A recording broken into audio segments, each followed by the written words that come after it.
Christian Campige, bonjour. Bonjour. Alors vous êtes le co-auteur de Info Popcorn, enquête au cœur des médias suisses, sorti aux éditions Eclectica. Alors je vous demanderai pour les internautes et les auditeurs français qui ne vous connaîtraient pas, probablement de vous présenter et d'expliquer le titre de votre livre et ce qui vous a mené à écrire ce livre. Volontiers. Je suis journaliste depuis une trentaine d'années, journaliste en Suisse. J'ai travaillé dans plusieurs quotidiens, magazines suisses et aussi notamment dans les rubriques économiques de plusieurs journaux. J'ai dirigé les rubriques économiques du Journal de Genève, de La Liberté à Fribourg. J'ai aussi été rédacteur en chef adjoint du magazine Bilan ainsi que du quotidien La GFI. Et j'ai été amené à écrire ce livre avec Richard Achinger, c'est un collègue alémanique zurichois, qui est un vieux briscard aussi du journalisme, qui était correspondant notamment à Washington pour un grand quotidien zurichois. Et cela répondait à... Moi, je le qualifie un peu de testament, puisque, en fait, j'ai la soixantaine passée et j'ai voulu exprimer un peu toutes les critiques que j'avais à prononcer à l'égard d'un système, parce que c'est un système, en fait, qui actuellement a dégénéré et qui aboutit à une situation qu'on pourrait quasiment qualifier de système d'information dans une dictature soft. Alors, est-ce que vous pouvez justement expliquer ce que vous appelez système et en quoi il aurait dégénéré ? Il faut voir qu'au départ, en Suisse, je parle toujours de la situation suisse, mais en fait, la situation suisse n'est pas fondamentalement différente de la situation internationale. On pourrait le repréciser après en quoi il y a des différences. Mais la Suisse a souffert d'une concentration des médias très forte depuis une vingtaine, 25 ans. Et le résultat de cette concentration, c'est que vous avez évidemment de moins en moins de journaux et que certaines régions pâtissent d'une mauvaise qualité de l'information.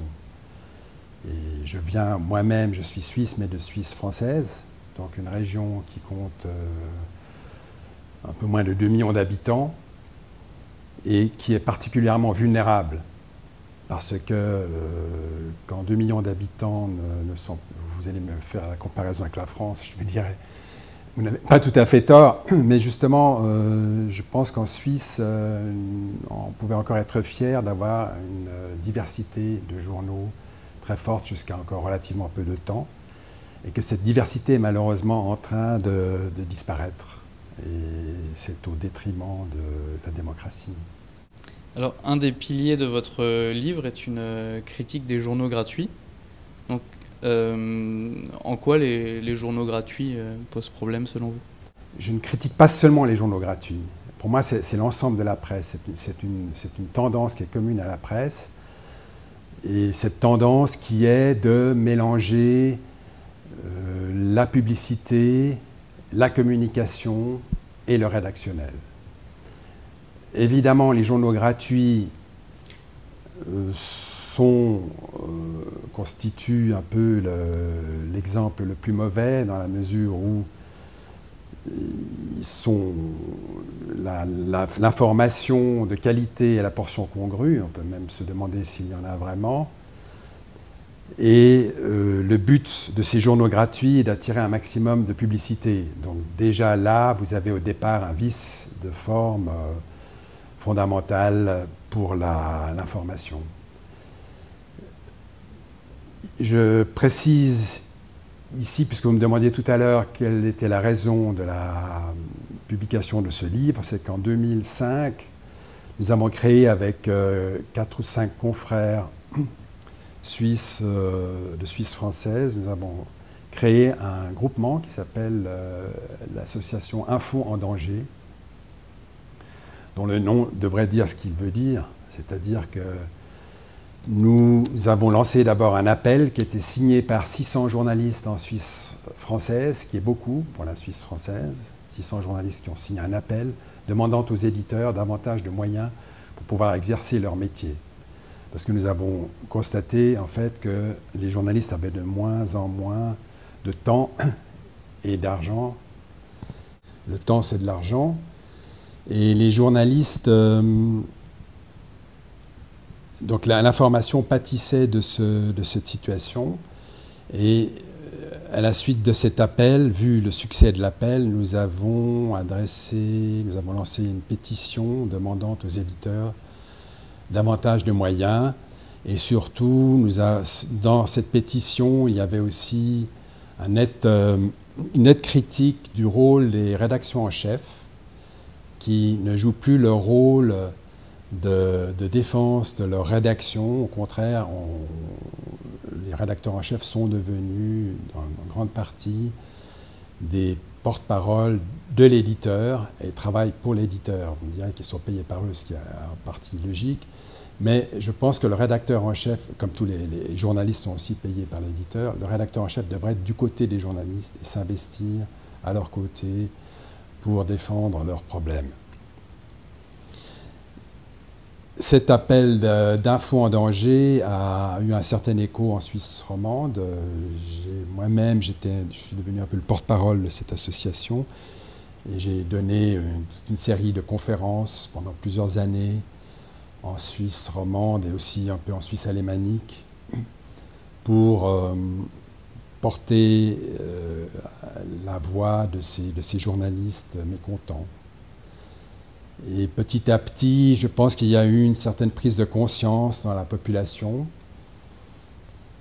Et des étudiants sont venus me voir aussi, qui ont préparé des mémoires, des moments de licence ou au-delà. Et il y a eu quelques publications à ce sujet. Et je crois qu'Info en danger est aussi l'aboutissement de ces efforts. Maintenant, l'association a été dissoute avec la constatation que Info en danger s'adressait à... Enfin, le message d'Info en danger, en fait, concernait plutôt la collusion entre la presse, entre le rédactionnel et la publicité, et qu'il fallait dépasser ce problème, et qu'actuellement, les problèmes que l'on constate dans les médias restent actuels en ce qui concerne ce mélange, ce mélange des genres douteux, mais qu'il concerne aussi plutôt il s'agit de dénoncer plutôt une manipulation globale qui est beaucoup plus pernicieuse et beaucoup plus dangereuse encore. Donc c'est une manipulation qui ne se cache même plus. Il s'agit d'une manipulation qui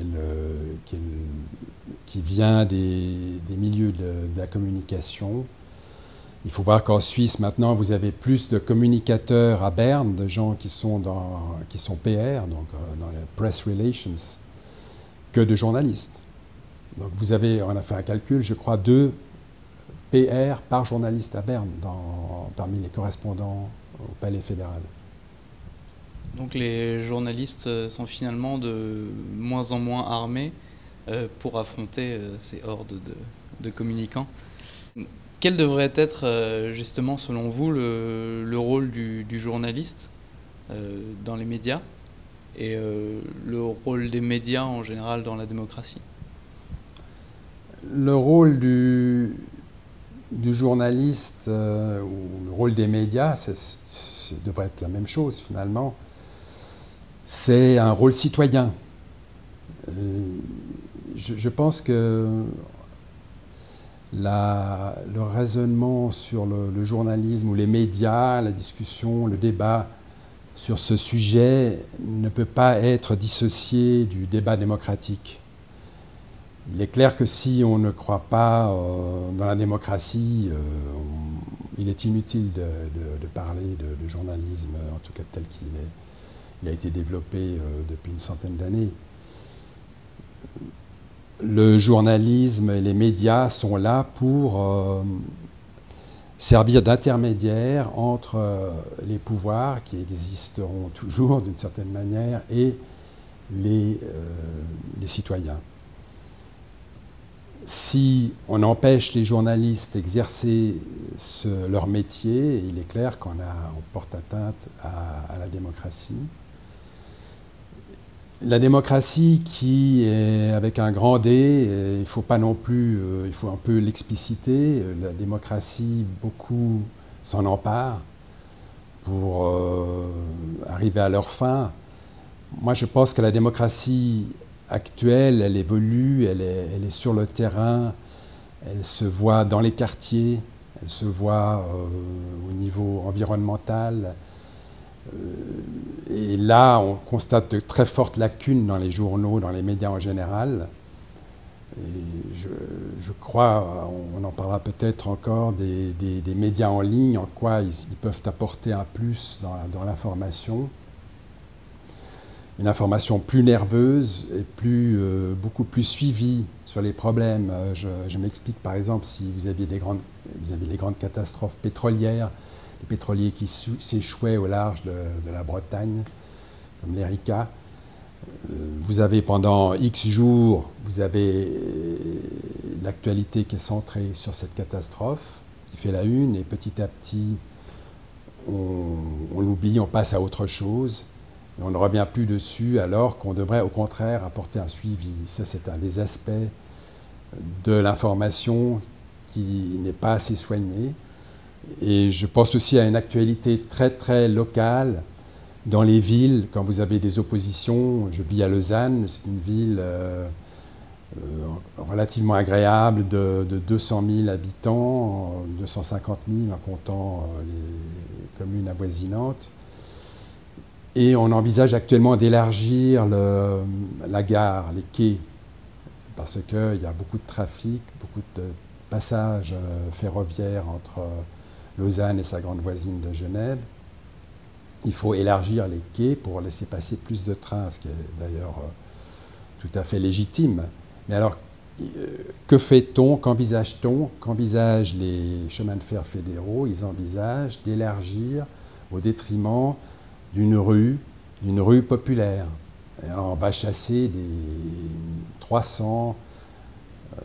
on va démolir plusieurs maisons, tout un pâté de maisons qui consiste en environ plusieurs centaines de personnes seront touchées. Donc ces personnes ont déjà reçu un avis des CFF qui sont propriétaires de ces immeubles, leur disant allez trouver un appartement ailleurs dans l'espace de 2 ans. Il y a un délai plus ou moins raisonnable, mais il faut voir que dans le contexte actuel de la crise du logement, ce n'est pas du tout évident de trouver quelque chose, une chaussure à son pied à ce niveau-là, d'autant plus que ces logements sont en plein centre, tout près de la gare, très pratique et en plus bon marché. Donc il est complètement illusoire de penser que ces gens vont se recaser à bon compte. Et voilà, alors là je crois qu'il y aurait pour les journaux matière à un très bon travail. Malheureusement, ce travail ne se fait pas assez, ou ne se fait pas du tout. Est-ce que le fait que des grands groupes industriels soient dans le capital de ces journaux induit dans le fait qu'ils ne couvrent pas cet angle de la problématique dont vous parlez? Alors en France, il y a beaucoup plus, je crois qu'il y a très peu de journaux qui n'appartiennent pas à un groupe industriel ou bancaire. En Suisse, c'est moins le cas, même, je crois, non, il y a quand même un groupe, le groupe Persan est venu s'installer en Suisse, donc ce qu'on peut dire que ce n'est pas le cas, je crois que c'est faux. Ce sont plutôt des éditeurs qui font de l'édition leur métier. Encore faut-il savoir si ces éditeurs continuent à faire de l'édition leur métier principal. Alors, quelle est la situation en Suisse? Vous avez un grand groupe qui s'appelle Tamedia, qui est de Zurich, et qui, lui, vient de racheter, il a racheté il y a déjà 2-3 ans, un autre groupe qui était le principal groupe de Suisse romande, qui s'appelle Edipresse. Donc, si vous voulez, du Baudan au Léman, le Baudan, c'est le lac de Constance et le lac Léman, vous n'avez plus qu'un seul groupe qui a la majorité des journaux. Je ne dis pas plus qu'un, vous avez un groupe qui a la majorité des journaux, c'est considérable, et surtout la majorité des journaux de Suisse française. Vous avez un autre groupe à côté qui s'appelle Ringier, qui est un grand groupe qui détient plutôt des magazines, lui, pas de quotidiens.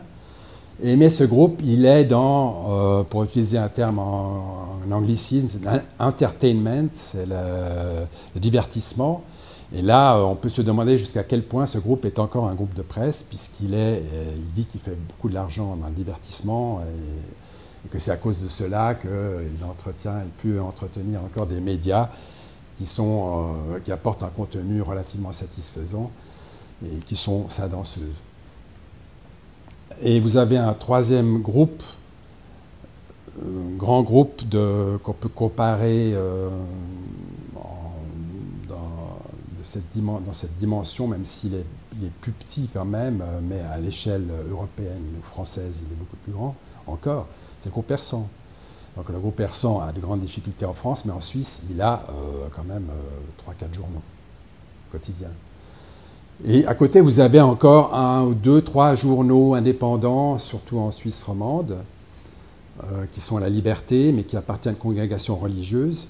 Mais cette congrégation religieuse a aussi dit qu'elle voulait vendre ce journal. Alors on peut espérer qu'elle sera bien inspirée, puis qu'elle le cédera à quelqu'un qui a encore une éthique d'éditeur, mais évidemment, on peut jurer, on ne peut pas en être sûr.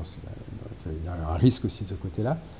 En Suisse allemande, vous avez plus de concurrence. Vous avez à Zurich la Neue Zürcher Zeitung, qui est un grand journal conservateur, mais qui est un journal encore de qualité, qui est encore peut-être le dernier journal de Suisse à avoir une vocation exhaustive, même s'il a réduit de beaucoup son réseau de correspondants à l'étranger. Donc vous voyez, c'est un peu peau de chagrin. Et actuellement, la situation est très mauvaise, disons, au niveau du contenu et de l'information de manière générale, en ce qui concerne la presse traditionnelle, puisque cette presse traditionnelle, elle s'est réduite de beaucoup en Suisse. Pour vous donner un exemple, dans le canton de Vaud, il y avait autrefois 4, 5, 6 peut-être quotidiens, et maintenant vous n'en avez plus qu'un seul. C'est le quotidien 24 heures qui est sur Lausanne. De quotidiens véritablement régionaux, parce que sinon vous avez des quotidiens mais qui se nomment suprarégionaux comme Le Matin ou Le Temps. Le Temps est édité à Genève. Le Matin est édité à Lausanne, mais ma foi, puisqu'ils se prétendent suprarégionaux, on peut quand même affirmer qu'actuellement, dans le canton de Vaud, vous n'avez plus qu'un seul quotidien. Alors, le fait que les groupes de presse grossissent, que le nombre de titres s'amoindrissent, est-ce que les médias, qui sont censés être un contre-pouvoir, ne sont pas en train de devenir un pouvoir sans contre-pouvoir? Oui, alors c'est juste une bonne question, parce que la question du contre-pouvoir, elle est essentielle. Moi, je dis toujours que les médias doivent récupérer leur rôle de contre-pouvoir qu'ils ont perdu. Un média ne doit pas être un instrument du pouvoir, et de plus en plus il l'est. Donc votre question est tout à fait pertinente. Les médias en général glissent sur une pente dangereuse de ce côté-là. Qu'est-ce qui reste pour les citoyens ou pour les journalistes qui croient encore en la mission journalistique pour justement organiser une sorte de résistance médiatique? Il y a Internet par exemple, mais est-ce que Internet peut rivaliser avec la presse papier ou la télévision? Certainement, dans la mesure où Internet, faut encore savoir de quoi on parle. Je pense que pour pouvoir rivaliser avec un journal, un média sur papier ou un média en radiophonique ou qui soit télévisé, le journal en ligne doit offrir une qualité suffisante. Or, pour avoir cette qualité, il doit avoir certains moyens. Donc c'est là que le bas blesse, parce que le modèle économique n'est pas du tout trouvé pour les médias de qualité en ligne. En France, vous avez Mediapart qui a, d'après ses propres chiffres, qui est sorti des chiffres rouges. Mais il s'agit d'un exemple quasiment unique. En Suisse, c'est encore beaucoup plus difficile du fait de la petitesse du marché, du fait de la petitesse du lectorat. Encore plus en Suisse romande. Vous avez, comme je disais tout à l'heure, 2 millions d'habitants. Comparé aux 50 millions de la France, c'est très petit. Et ce modèle économique n'est pas trouvé. Je le recherche moi-même puisque j'ai créé il y a une dizaine d'années le site www.lameduse.ch dont l'ambition est de devenir un journal en ligne, un quotidien en ligne. Et actuellement, j'avoue que je suis dans l'impasse parce que je ne trouve pas la quadrature du cercle. C'est un peu le serpent qui se mord la queue. Pour avoir plus de contenu, du bon contenu, il faudrait des moyens. Et pour avoir des moyens, il faut aussi du contenu.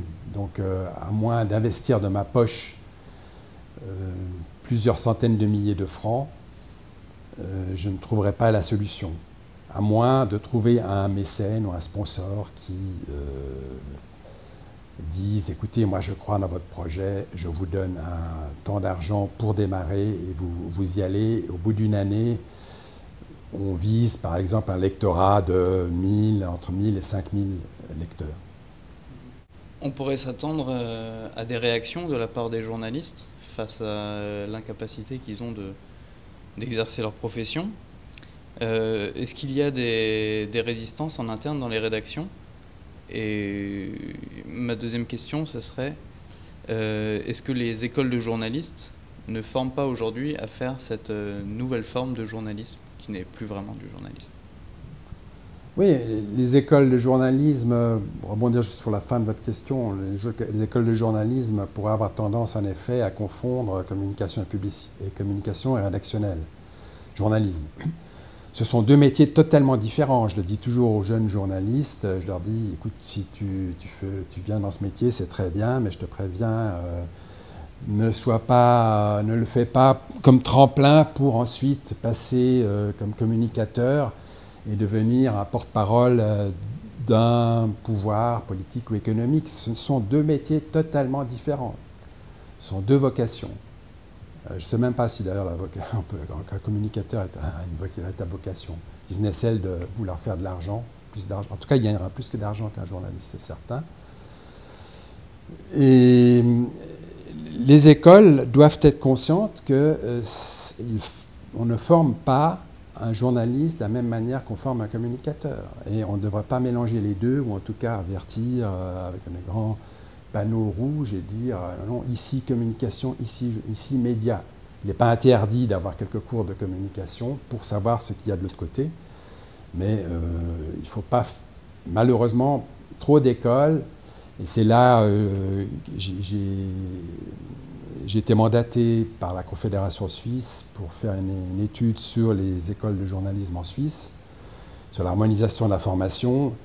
Et j'ai découvert en fait qu'une vingtaine d'écoles en Suisse formaient au journalisme et que la plupart, 90%, n'avaient pas l'éthique nécessaire pour former ces journalistes. Et le plus grave, c'était que beaucoup de rédacteurs en chef n'avaient même pas conscience de cela. Donc ils accueillent, si vous voulez, des jeunes journalistes sans savoir comment ils sont formés. Et il est certain qu'on est là au cœur du problème. La formation est essentielle. Et je crois que les rédactions ne devraient pas accepter des journalistes qui viennent de n'importe quelle école. à tout le moins, il devrait, au sein du journal, les encadrer. Et en Suisse, pour avoir la carte de journaliste dit professionnel, il faut avoir fait 2 ans de stage dans un journal. Et ces 2 ans de stage sont importants parce que là, on est coaché par un autre journaliste qui va vous inculquer les règles principales du métier et surtout, on n'en parle jamais assez, pratiquement vous faire apprendre par cœur la déclaration des devoirs et des droits du journaliste. C'est une déclaration en 10 grands points avec des sous-chapitres. Et ces chapitres ces points devraient être dans la tête des journalistes pratiquement tous les jours, affichés devant eux dans le journal. C'est leur Bible. C'est très important, on l'oublie beaucoup trop souvent. C'est plutôt une aubaine pour les responsables de journaux d'avoir des journalistes castrés. S'ils sont dépendants de la publicité et qui sont en chasse à l'audience, s'ils ont des journalistes qui ne sont pas déontologiquement corrects, c'est plutôt une bonne chose pour eux. Bon, ce serait une bonne chose pour leurs éditeurs, dans la mesure où leurs éditeurs veulent atteindre une marge bénéficiaire de 15 à 20% comme certains grands groupes à Zurich. Et là, c'est certain que ce serait une aubaine pour l'éditeur. Mais d'où l'importance d'avoir à la tête des journaux des rédacteurs en chef qui soient vraiment des gens qui aient une éthique et qui soignent leur devoir qui est d'informer le citoyen. Vous pensez qu'ils ont la marge de manœuvre nécessaire pour faire cette bonne information? Beaucoup ne l'ont pas, malheureusement. C'est bien le problème. Mais là, peut-être que, d'une part, les journalistes devraient, au sein de la rédaction, j'admets que ce n'est pas toujours facile,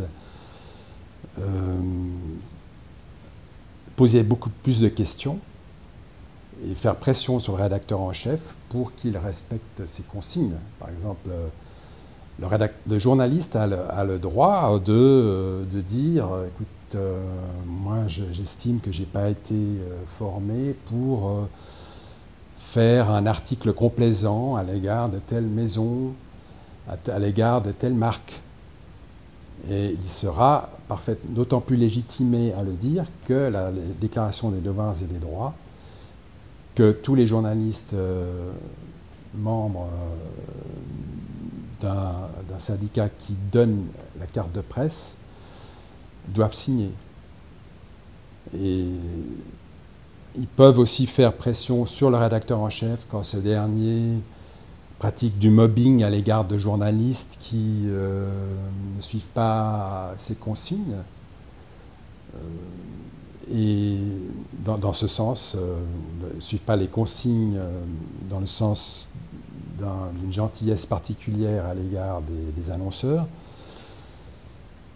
Ils peuvent carrément... les rédactions sont équipées, elles peuvent s'auto-équiper aussi et créer elles-mêmes des sociétés de rédacteurs et entretenir la flamme dans ces sociétés des rédacteurs, les réunir souvent.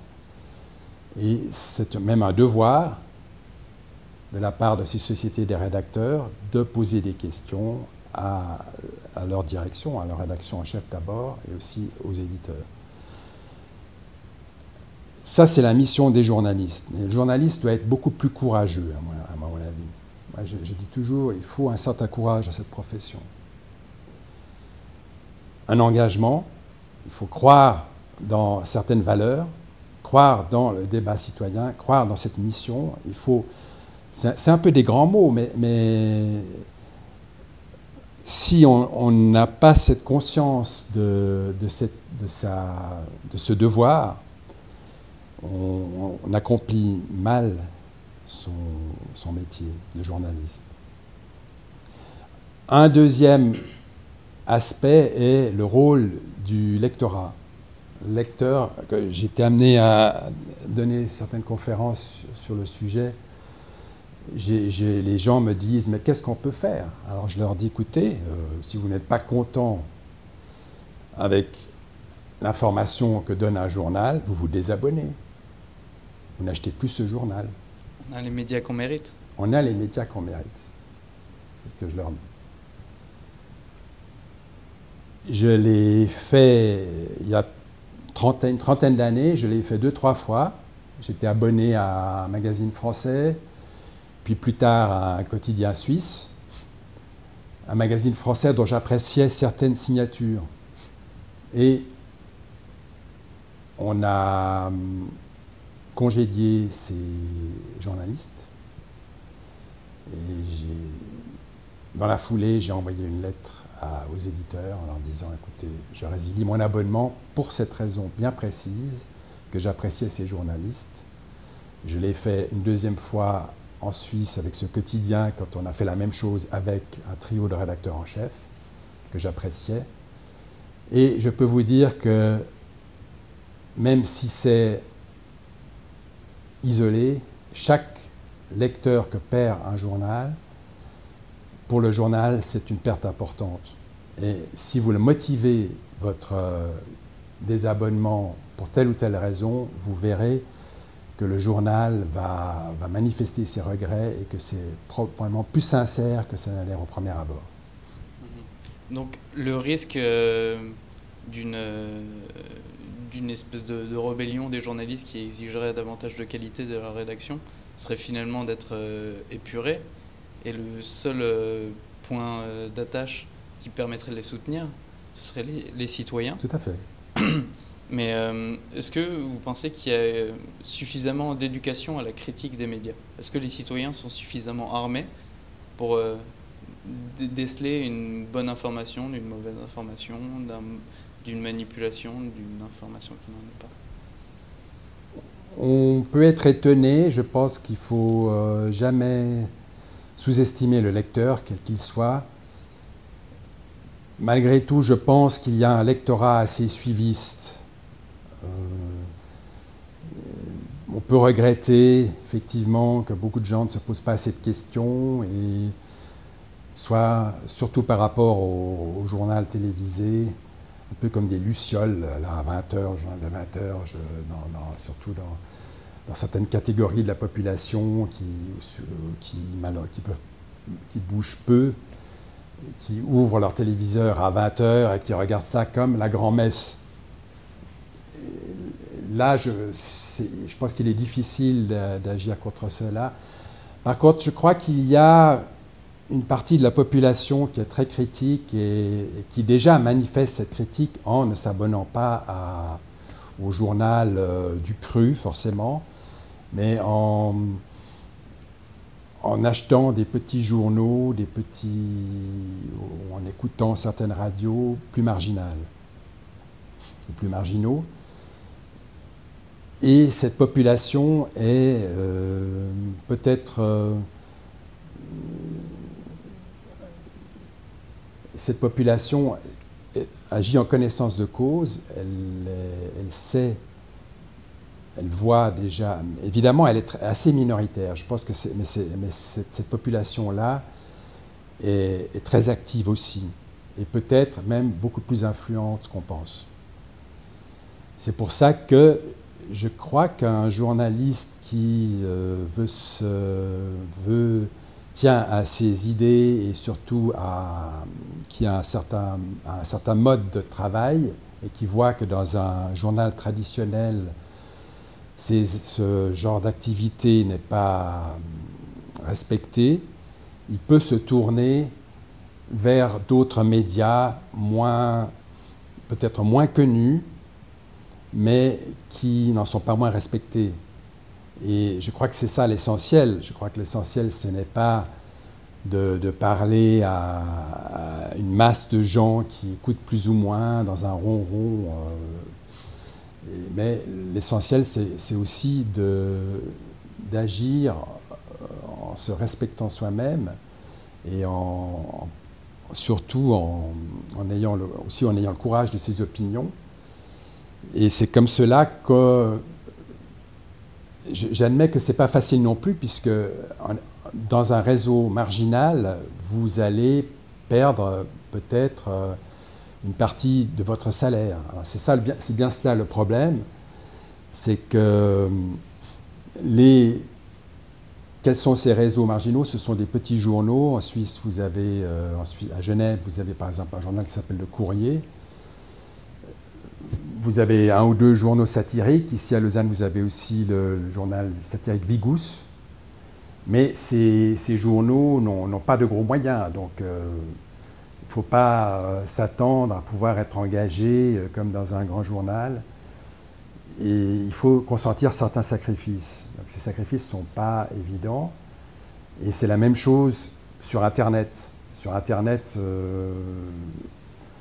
on pourrait offrir une presse de qualité, mais actuellement, en tout cas en Suisse, cette presse de qualité ne nourrit pas son homme.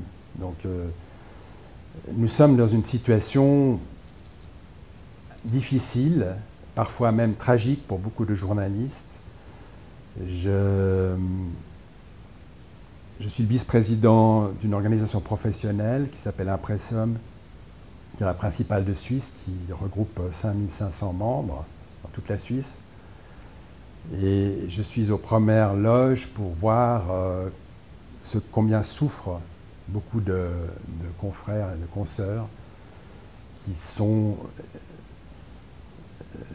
parfois très maltraités dans les journaux, qui souffrent soit de mobbing, quand ils ne sont pas tout simplement écartés d'un journal dans des conditions très précaires. Face à ces biais des médias et face au manquement déontologique des journalistes, certains citoyens s'improvisent journalistes.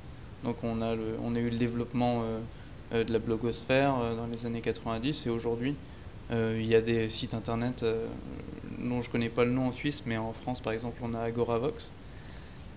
Qu'est-ce que vous pensez du développement du journalisme citoyen ?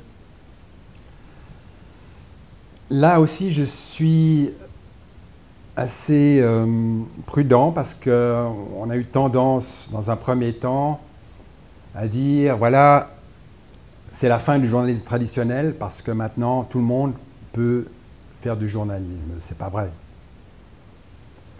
C'est pas vrai. C'est pas du tout vrai parce que le journalisme est quand même un métier. Donc, on parlait de formation. C'est un métier, je le compare facilement au métier de médecin ou d'avocat. Pourquoi ? Même si on n'apprend pas du tout la même chose, on n'est pas du tout évidemment dans les mêmes secteurs, quoique encore, on peut se demander si le journaliste n'est pas plus proche d'un psychiatre, d'un psychologue que d'autres choses. Mais c'est une profession qu'on apprend. On apprend, il faut vérifier les sources, il faut savoir écrire, il faut un ensemble de conditions, il faut respecter le lecteur. Donc c'est surtout des conditions éthiques. Et ces conditions éthiques s'entraînent. Et surtout, au départ, on ne s'improvise pas journaliste. Je crois que toute personne peut d'ailleurs faire l'exercice et se dire tous les jours, s'entraîner à envoyer une nouvelle, elle verra que ce n'est pas si facile.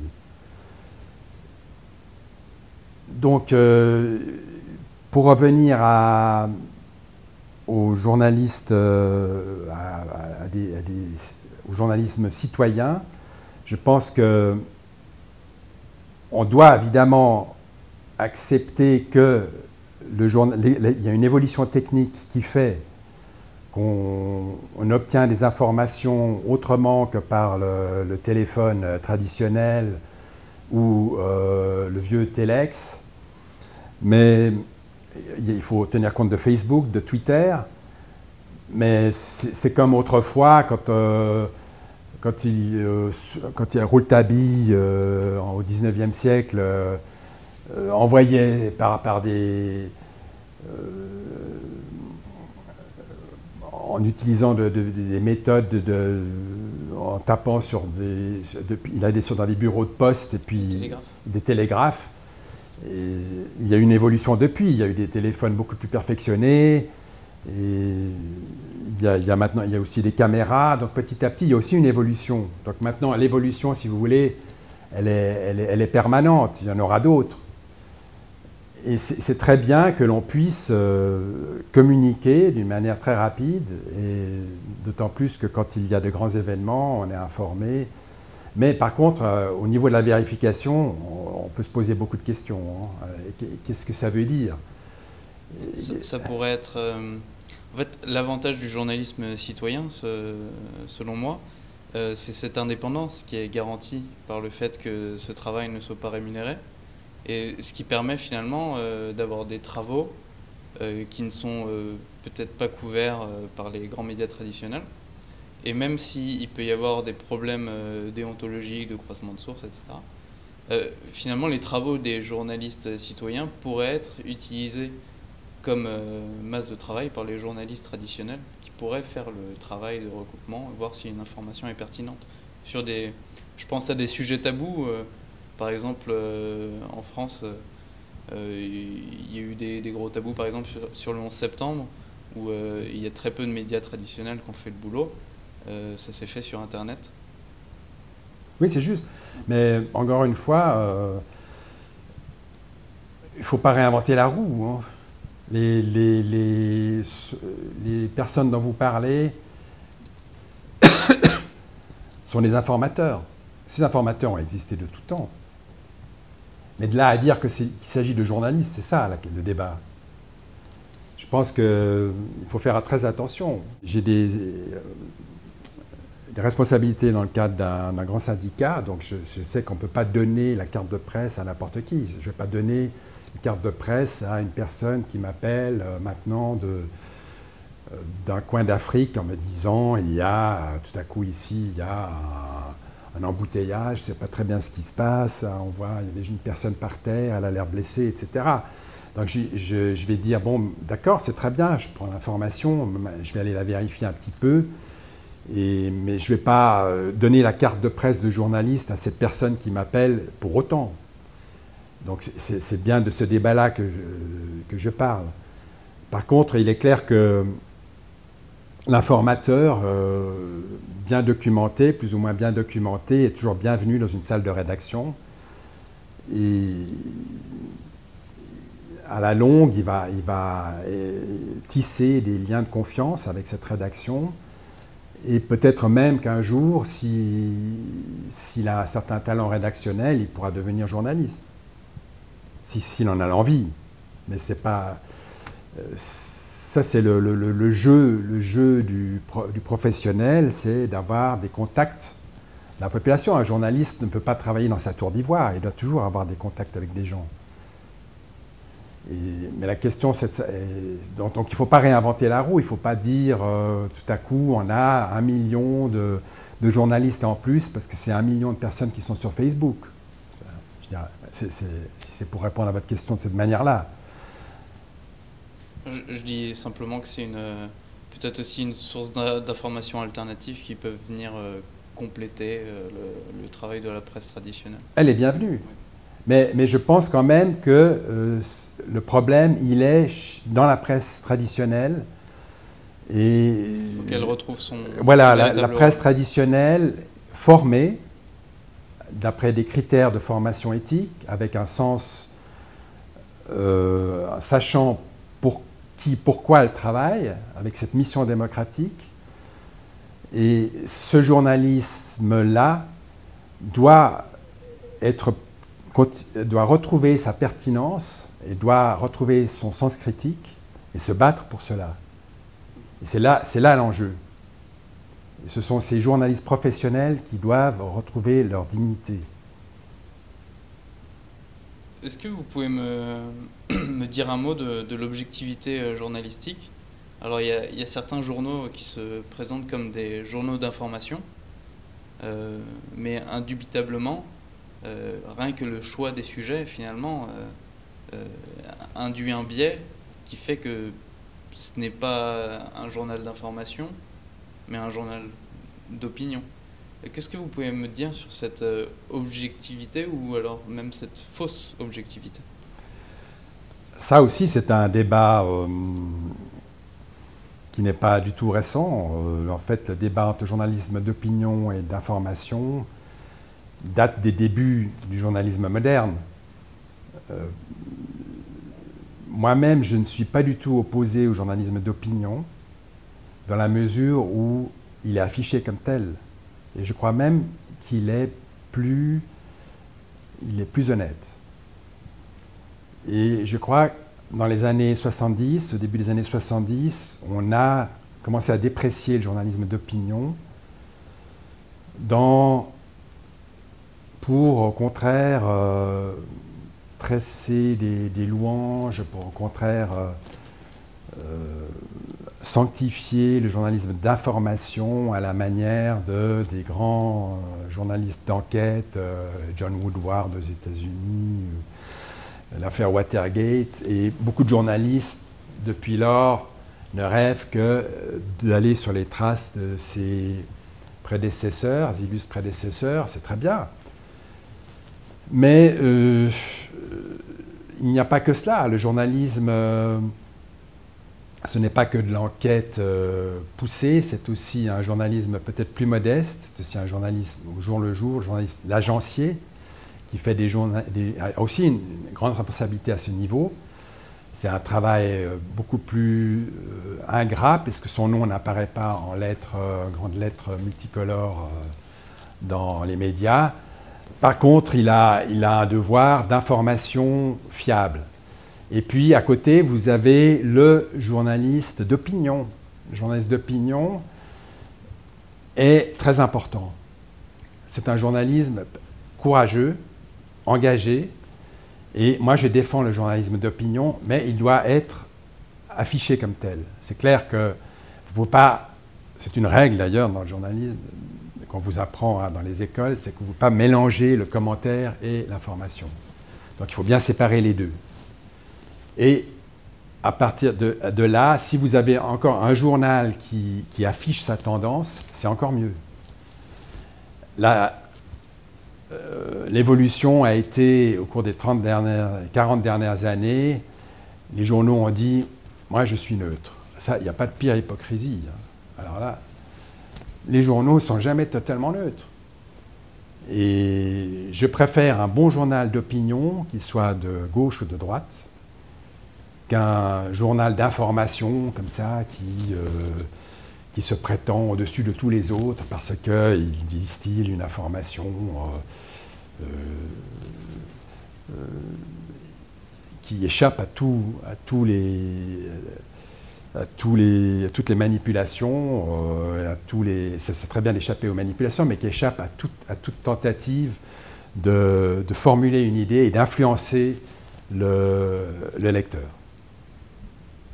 Un des principes de la fabrique du consentement, le concept de Chomsky, c'est justement de placer les lecteurs ou le public dans un flux continu d'informations qui fait que finalement il n'a pas le temps de s'arrêter, de prendre le temps d'analyser l'information. Est-ce que le journalisme d'opinion, c'est pas ça aussi, c'est de s'arrêter, prendre le temps, analyser et donner du sens à toutes ces informations qui sont diffusées par ces agenciers, par ces journaux? Absolument, il est fondamental. Il est fondamental et je constate malheureusement que ce journalisme d'opinion disparaît. Ou alors qu'il devient insipide.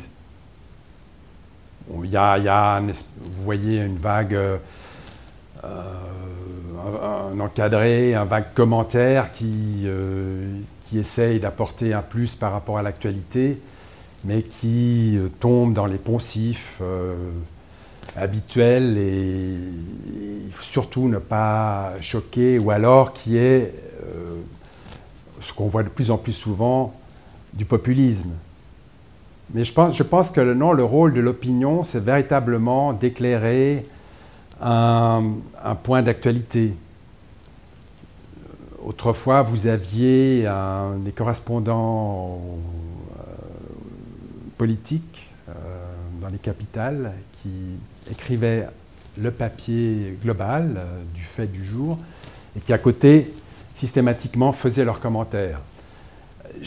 Je pense que ce stakhanovisme-là ne doit pas être encouragé forcément parce que la qualité du commentaire ne doit pas dépendre d'un état de fatigue consécutif à une journée déjà très lourde.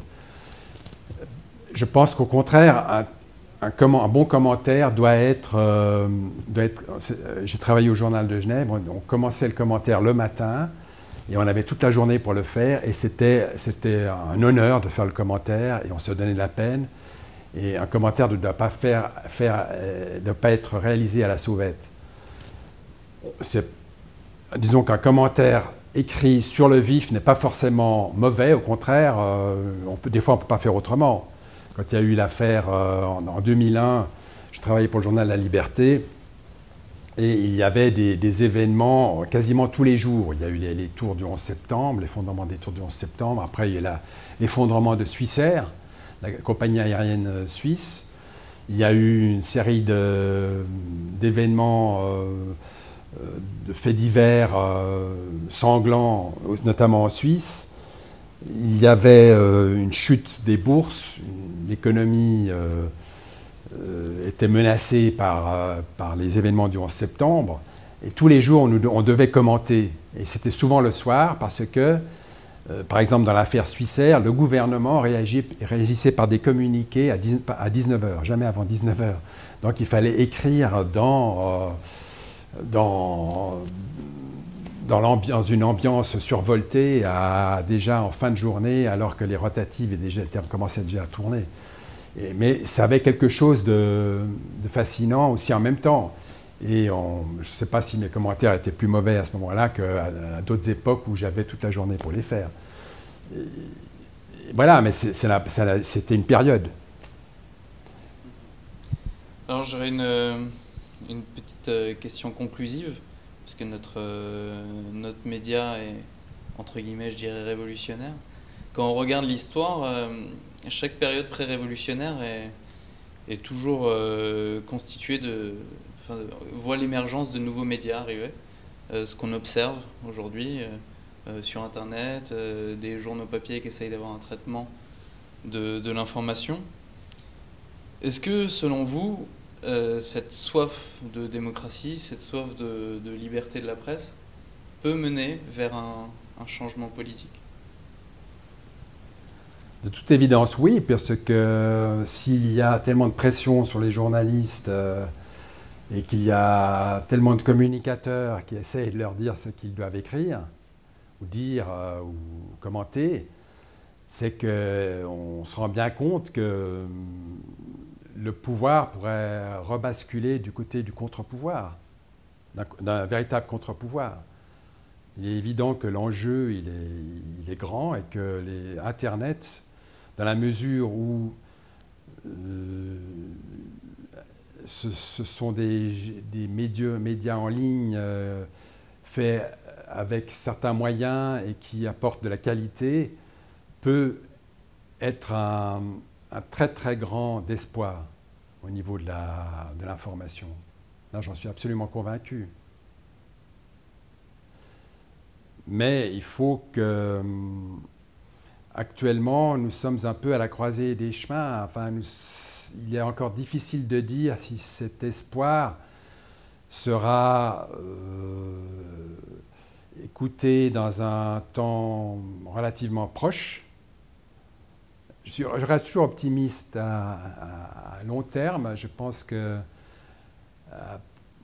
plus long terme, je pense que là, nous allons avoir une évolution positive parce que c'est comme ça dans l'histoire de l'humanité. Il y a des périodes plus sombres et puis après des périodes moins obscurantistes.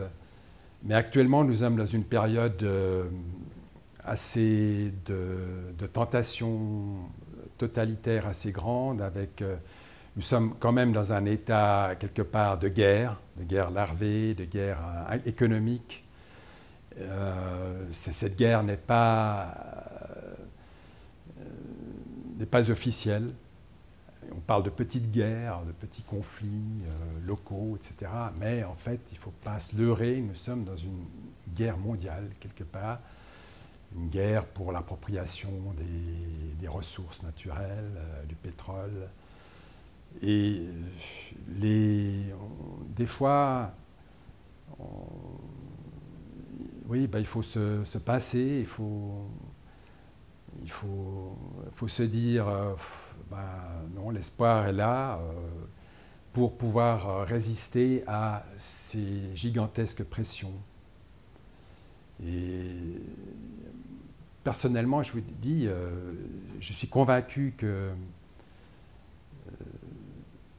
il y a, avec les moyens que nous avons, je suis convaincu qu'un jour, nous pourrons apporter une information qui soit digne de ce nom.